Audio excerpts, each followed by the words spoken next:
നിയമസംവിധാനങ്ങൾക്കും ഒപ്പം നിന്നവർക്കും നന്ദി അറിയിച്ച് നടി ഹണി റോസ്. ബോബി ചെമ്മണ്ണൂരിനെ പോലീസ് പിടികൂടിയത് കാർ വളഞ്ഞ്.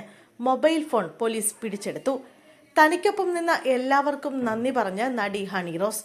ലൈംഗിക അധിക്ഷേപ പരാതിയിൽ വ്യവസായി ബോബി ചെമ്മണ്ണൂരിനെ കസ്റ്റഡിയിലെടുത്തതിന്റെ പശ്ചാത്തലത്തിലായിരുന്നു ഹണി റോസിന്റെ പ്രതികരണം. ഫേസ്ബുക്ക് കുറിപ്പിലൂടെയാണ് ഹണി നന്ദി അറിയിച്ചത്. മുഖ്യമന്ത്രിക്കും കേരള പോലീസിനും ഹണി റോസ് പ്രത്യേകം നന്ദി പറയുന്നുണ്ട്. ഹണിയുടെ ഫേസ്ബുക്ക് കുറിപ്പ് ഇങ്ങനെ: ഒരു വ്യക്തിയെ കൊന്നുകളയാൻ കത്തിയും തോക്കും ഒന്നും വേണ്ട ഈ കാലത്ത്. ഒരു കൂട്ടം സോഷ്യൽ മീഡിയ പ്രൊഫൈലിൽ നിന്നുള്ള നീചവും ക്രൂരവുമായ അസഭ്യ അശ്ലീല ദ്വയാർത്ഥ കമന്റുകളും പ്ലാൻഡ് ക്യാമ്പയിനും മതി. സമൂഹമാധ്യമ ഗുണ്ടായിസത്തിന് നേതാവുണ്ടെങ്കിൽ മൂർച്ച കൂടും. പ്രതിരോധിക്കാതിരിക്കാൻ കഴിയുമായിരുന്നില്ല. ഇന്ത്യൻ ഭരണഘടന വാഗ്ദാനം ചെയ്യുന്ന പൗരന്റെ അവകാശവും സംരക്ഷണവും തേടിയുള്ള എന്റെ പോരാട്ടത്തിന് ഒപ്പം നിന്ന് ശക്തമായ ഉറപ്പ് നൽകി നടപടിയെടുത്ത കേരള സർക്കാരിനെ നയിക്കുന്ന പിണറായി വിജയൻ അദ്ദേഹത്തിനും കേരള പോലീസിനും ഞാനും എന്റെ കുടുംബവും ഹൃദയം നിറഞ്ഞ നന്ദി അറിയിക്കുന്നു. ഹണി റോസിനെതിരെ ലൈംഗിക അധിക്ഷേപം നടത്തിയെന്ന പരാതിയിൽ ബോബി ചെമ്മണ്ണൂരിനെ വയനാട്ടിൽ നിന്നാണ് കൊച്ചി പോലീസ് കസ്റ്റഡിയിലെടുത്തത്. അതീവ രഹസ്യമായി നടത്തിയ നീക്കത്തിലൂടെയാണ് ബോബി ചെമ്മണ്ണൂരിനെ എറണാകുളം സെൻട്രൽ പോലീസ് കസ്റ്റഡിയിലെടുത്തത്. ബോബി ചെമ്മണ്ണൂരിനെ കസ്റ്റഡിയിലെടുക്കാൻ രാവിലെ 4 മണി മുതൽ തന്നെ പോലീസ് വയനാട്ടിലെ ബോബിയുടെ ഫാം ഹൗസിൽ കാത്തു നിൽക്കുന്നുണ്ടായിരുന്നു.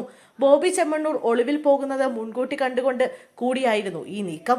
റിസോർട്ടിൽ നിന്ന് ബോബി ചെമ്മണ്ണൂർ പുറത്തു പോകാൻ തയ്യാറെടുക്കുമ്പോൾ പോലീസ് കാർ വളഞ്ഞ് പിടികൂടുകയായിരുന്നു. എറണാകുളം സെൻട്രൽ പോലീസും വയനാട് SP തബോഷ് ബസുമതാരിയുടെയും സ്ക്വാഡും ചേർന്ന് നടത്തിയ നീക്കം ലോക്കൽ പോലീസിനെ പോലും അറിയിച്ചിരുന്നില്ല. പ്രതിയെ രാത്രി 7 മണിയോടെ കൊച്ചി സെൻട്രൽ സ്റ്റേഷനിൽ എത്തിച്ച് അറസ്റ്റ് രേഖപ്പെടുത്തി. അറസ്റ്റിന് പിന്നാലെ മറ്റൊരു നിർണായക നീക്കവും അന്വേഷണവും സംഘം നടത്തി. ബോബി ചെമ്മണ്ണൂരിന്റെ മൊബൈൽ ഫോൺ പോലീസ് പിടിച്ചെടുത്തു. ബോബി ഉപയോഗിച്ചിരുന്ന ഐഫോണാണ് പിടിച്ചെടുത്തത്. ഫോൺ ഫോറൻസിക് പരിശോധനയ്ക്ക് അയക്കും. അതേസമയം താൻ തെറ്റ് ചെയ്തിട്ടില്ലെന്ന് ബോബി ചെമ്മണ്ണൂർ പ്രതികരിച്ചു. പോലീസ് സ്റ്റേഷനിലേക്ക് കൊണ്ടുപോകുന്നതിനിടെയായിരുന്നു പ്രതികരണം. 3 വർഷം വരെ തടവ് ശിക്ഷ ലഭിക്കാവുന്ന കുറ്റമാണ് ബോബി ചെമ്മണ്ണൂരിനെതിരെ ചുമത്തിയത്. സ്ത്രീകൾക്ക് നേരെ അശ്ലീല പരാമർശം നടത്തൽ, അത്തരം പരാമർശങ്ങൾ സാമൂഹിക മാധ്യമങ്ങളിലൂടെ പ്രചരിപ്പിക്കൽ എന്നീ കുറ്റങ്ങളാണ് ചുമത്തിയത്. ബോബിയെ നാളെ ഓപ്പൺ കോർട്ടിൽ ഹാജരാക്കും. അറസ്റ്റ് രേഖപ്പെടുത്തിയ പശ്ചാത്തലത്തിൽ ഇന്ന് സ്റ്റേഷനിൽ തുടരും. കസ്റ്റഡിയിൽ ചോദ്യം ചെയ്യാനുള്ള അനുമതി പോലീസ് തേടിയേക്കും. ബോബി ചെമ്മണ്ണൂർ ജാമ്യാപേക്ഷ നൽകുമെന്നാണ് വിവരം. ഇതിനിടെ ബോബി ചെമ്മണ്ണൂരിനെതിരെ ഹണി റോസ് രഹസ്യമൊഴി നൽകി.